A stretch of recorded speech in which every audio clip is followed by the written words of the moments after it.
as if, you may feel that you are in a valley right now. It may feel as if you are in a situation by yourself.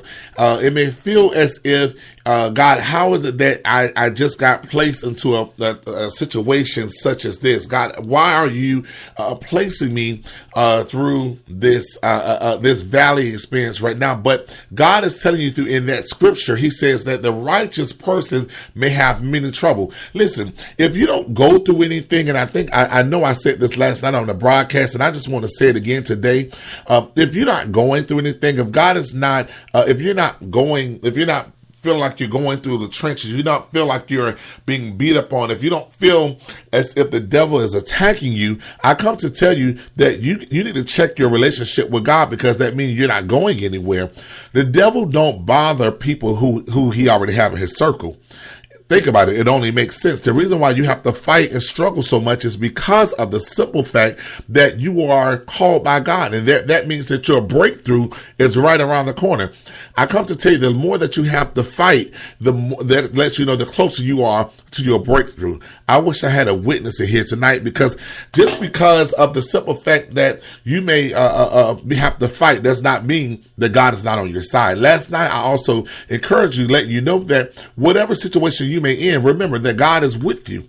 Remember when the disciples were going to the other side. Remember, as I said in that particular sermon last night, I encouraged you, letting you know that Christ was in the ship with them when the storm was beating up upon the ship. The beautiful part about it was they were so busy, and the bad part, was they were so busy focusing on the storm so that they forgot who was in the ship with them. I come to encourage you that you cannot that you cannot forget, who you are. You cannot forget whose you are. You must remember that you are a child of God. So because you are a child of God, that's what makes the storms come. Now, ladies and gentlemen, if I just want to take the time and just be honest here, it's a lot of us feel as if, we are going through so much, and I understand how people may feel. I understand. I know myself, it got to a point where I began to go through what I want to call a dry season. And I come to encourage you tonight that if we just go back and remember, coming up, some of us came up in a broken home. Some of us came up in an abusive home. Some of us came up in a fatherless home. Some of us, if we just be honest with ourselves, we felt as if we were the motherless child, feeling depressed, not quite making the grade, feeling as if we were left behind, set aside, coming to a point where we felt as if we were following our father or our mother's footsteps, working on a dead-end job, just simply feeling depressed. If we just be honest with ourselves, we felt at a point of time where our lives even felt as if it wasn't worth it. But I come to even say that there's somebody that's tugging my spirit right now that feels as if like your life or your lifeline has been fractured. I dare somebody to speak to yourself and encourage yourself right now and say, yet though they slay me, God, I still will trust you. I come to speak to you this hour to encourage you that I don't care what come up against you. Like he said, the trouble is going to come. But I come to encourage you that I don't care what comes at you. You just have to understand that you have to hang on in there. Begin speaking to your situation and tell that situation that you can't have my joy. You can't have my peace. Then I want to take back everything that the devil even thought that he had stolen from me. I come to encourage you that I don't care what your situation may seem like. Just know that God is still standing with you. If I had to give you food for thought, I want to let you know that sometimes I found myself being disappointed, but yet I had to stay determined. I don't care how many disappointment comes your way. Ladies and gentlemen, there are going to be people that's going to talk about you. That's all they're going to do. That's what God placed them in your life to do. If people are not talking, that means you're not doing something right. I want to pause right here for a second. I want you to think about it. some of us have friends or frenemies, as I always call them, that have to remind you that God is elevating you to a whole nother level. See, it's one thing when you're trying to do the right thing. You know, how many of us, if you just be real with yourself, have woke up in the morning and say, I'm going to do this, I'm going to do that, I'm going to do this, I'm going to do that. But then it seems like as soon as you make up your mind that you're going to do the right thing, it seems like as soon as you step outside of the door, the devil is already waiting on you. And so I want you to understand, it is at that point that God has to see whether or not you're going to stick to the things that he have called you to do. Because see, God can't trust you with a $1 million business if you can't handle $100 light bill. All right, let me just come back. Let me just make it plain for you. God has something that's stored up in heaven for you. I know you got to know what I'm talking about. Many of you have been dreaming about it. I don't know if it's your business that God has on your mind. I see people looking for promotions on their jobs. I see in the realm that God is calling you to another level. And I don't even want to use the word level. I want to say another dimension in the kingdom. And God he's been giving you just a sneak preview of what he has for you. But it's something that you have to do to align yourself with God. See, God can't trust you to handle that vision right now, because you have to show yourself being faithful to that which he has given you right now. It's almost like you want to have the baby before getting pregnant. Okay, I'm glad I said that. I'm going to detour from my notes that I have up here to speak from. I want to speak from the heart here. See, I come to encourage somebody at this moment. When God has given you something, I want you to look at it as if you are pregnant with it. I remember going to Hollandale High School. I had a girlfriend at the time by the name of Kim Scott. She was a good friend of mine. We were very close, but we had a running joke between each other. And we used to always say, and I used to always say, I'm pregnant. And it's just our joke between she and I, because I used to eat a lot and my weight started gaining. I started gaining weight, and I didn't know, and I didn't understand at the time what God was doing. However, I didn't quite grab the concept of what God had started doing. Well, I come to encourage you. What God had told me was God had already looked, and he had already predestined my life. See, the beautiful thing about it is God has already set out what your plans are going to be. It's up to you whether or not you want to take the long road or you want to go straight to it. I wish I had a believer here. See, the thing about it was when God was telling me back in the days that I was pregnant, when I was saying it out of my mouth, that means God had vision. God had predestined things over my life that I had to grow into.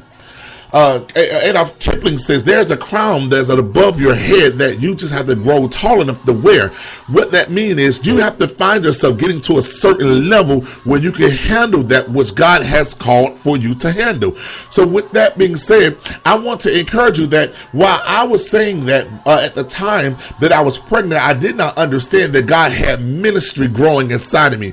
I did not understand that God had a Fortune 500 company growing inside of me. I didn't understand that God had a clothing line growing inside of me. I didn't understand that God had a counseling center growing inside of me. But I didn't understand as I kept speaking those things. See, you have to speak those things that though they're not as if they are. So with that being said, brothers and sisters, I encourage you to start speaking in the atmosphere that which God has placed over your life. See, once you speak it, God has to bring it forward.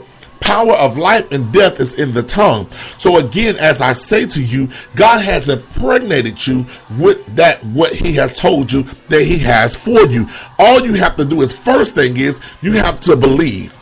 You have to believe that God is going to deliver. God won't promise you something that he's not going to deliver to you. All you have to do is learn how to hang in there, learn how to hold on to the promises of God. Ladies and gentlemen, as I kept saying that I was pregnant, I didn't understand when you're pregnant, there is a process. You don't go from pregnant to being to the birth process. There is something that you have to learn how to do. So let me encourage you with what God has for you right now. Let me prove this to you, ladies and gentlemen. When God has given you something, when God has given you a simple task, when God has given you something that He promised you, you have to learn how to, first of all, be a receptor.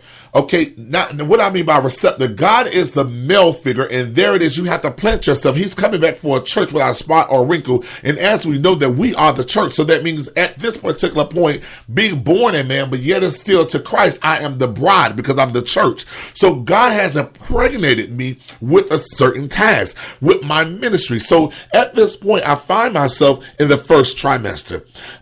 Any woman that have carried a child understand that when you go through the first trimester, we're going to say the first 3 months of your pregnancy, that is what we call a critical time. What do you mean critical time, minister? Let me break this down to you.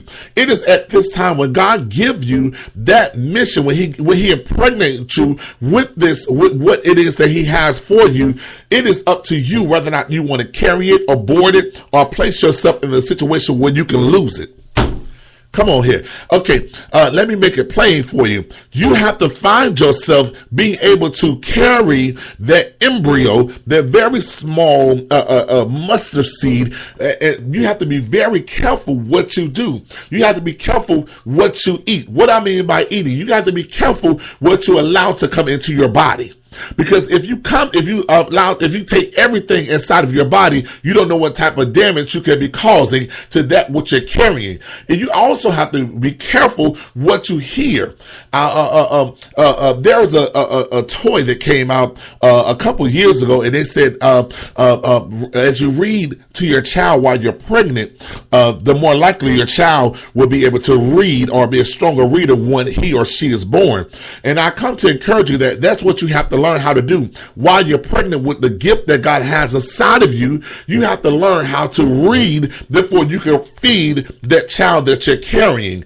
So when you have to, once again, we are in our phase 1 of our pregnancy here. So now you have to understand that I just conceived. That means I am a baby in Christ, and here it is. I'm carrying this gift that God has for me, but at the same time, I'm in a very critical state where I don't want to lose that which God has for me.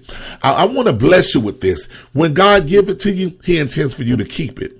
But also it's what you do with it that can hurt it. Okay, so if God gave you something, if you lose your hope, if you lose your trust, if you start to doubt, that means you're cutting off the circulation of that which God has He has inside of you. So you don't want yourself to abort that blessing. You don't want to cause yourself to lose your child. You don't want to call yourself to abort the blessing that God has for you. So you have to remember that you have to get in a place where you can feed that embryo that's inside of you. Now, as we begin to shift from one level or one dimension to the next dimension, let's go to the third and fourth trimester. Excuse me, the second trimester. Now we're going to months 4, 5, and 6. Okay, what we notice about the month 4, 5, and 6 as you're pregnant and you do a little bit of research, you're going to find out here that the child at this particular point, it begins to take a shape.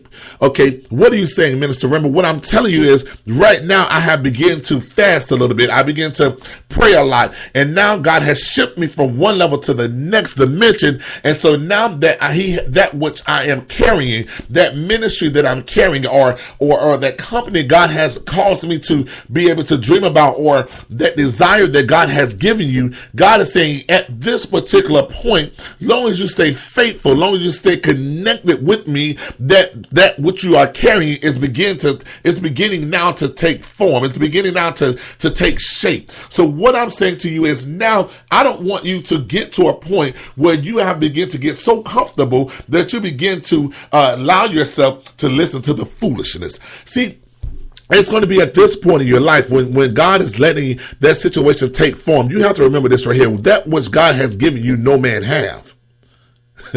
I will say that again.